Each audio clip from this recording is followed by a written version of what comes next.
Dar știe că e viața mea, știe că e viața mea și-mi tremură inima.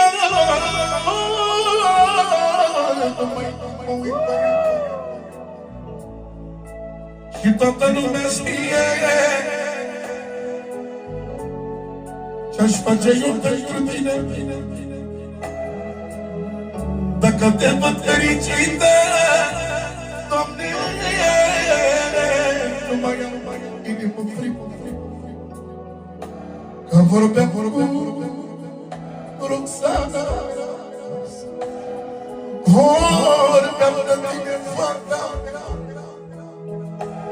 vorbeam de tine, fata mea, ce mă învăța Roxana mea, să fie bine, fata. Dacă te văd supărat, nici eu nu am somn în spate, că deodată stau și plec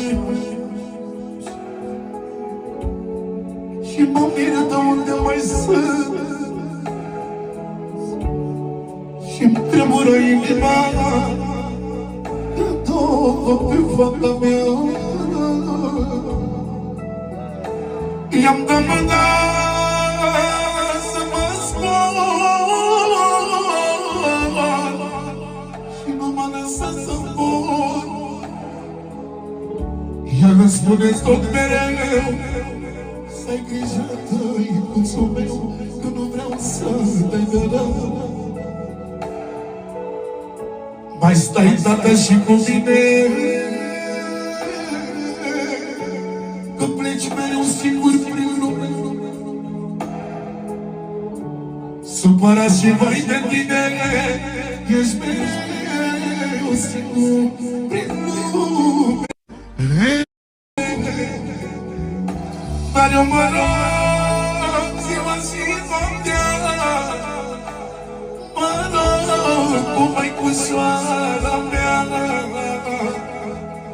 să te întorci, tată, acasă, să ne faci viață frumoasă, că nu vrem inima garsă, familie.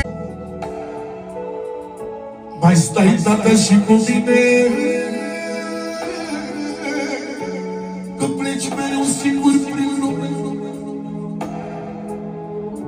supărat și vai de tine, ești mereu singur.